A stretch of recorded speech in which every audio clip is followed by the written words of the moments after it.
আপনার পায়ের গোড়ালিতে কি খুব ব্যথা করে? ঘুম থেকে উঠে হাঁটতে গেলে কি খুব কষ্ট হয়?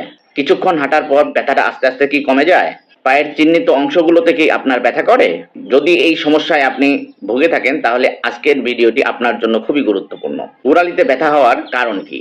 ফ্ল্যাট ফুট বা যাদের পায়ের তালু সাধারণত সমান থাকে, যারা দীর্ঘদিন যাবৎ শক্ত জুতা পায়ে পরিধান করেন, ভুল জুতা পরা বা সঠিক মাপের জুতা ব্যবহার না করা, যাদের শারীরিক ওজন অনেক বেশি তাদের ক্ষেত্রেও পায়ের গোড়ালি ব্যথা করতে পারে, অনেকক্ষণ দাঁড়িয়ে থাকলে বা অতিরিক্ত হাঁটাহাঁটি এবং দৌড়াদৌড়ি করলেও পায়ের গোড়ালিতে ব্যথা করতে পারে। চলুন জেনে নেই কি রোগের কারণে পায়ের গোড়ালিতে ব্যথা করে। সাধারণত প্ল্যান্টার ফ্যাসাইটিস নামক রোগের কারণে পায়ের গোড়ালিতে ব্যথা হতে পারে। তাছাড়া পায়ের গোড়ালিতে হাড় বৃদ্ধি বা ক্যালকেনিয়াল স্পারের জন্য গোড়ালিতে ব্যথা করতে পারে এবং বয়সকালে অস্টিওপোরোসিস এবং অস্টিওআর্থ্রাইটিসের জন্য পায়ের গোড়ালিতে ব্যথা হয়। পায়ের গোড়ালির ব্যথা থেকে মুক্তির উপায় কি? প্রথমত, নরম জুতা পরিধান করতে হবে এবং সঠিক পরিমাপের জুতা পরিধান করতে হবে। ব্যথা কমার ক্ষেত্রে সিলিকন হিল প্রোটেক্টর ব্যবহার করতে পারেন। শারীরিক ওজন নিয়ন্ত্রণ করতে হবে। বরফের সেক নিতে পারেন। প্রয়োজনীয় ভিটামিন সি জাতীয় খাদ্য গ্রহণ করতে পারেন। অতিরিক্ত চর্বি, ঝাল এবং তৈলাক্ত জাতীয় খাবার পরিহার করতে হবে।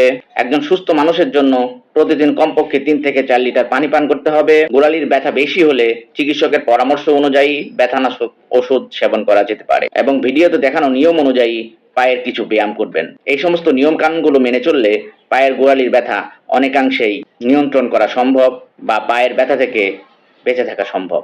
ধন্যবাদ সবাইকে। আসসালামু আলাইকুম।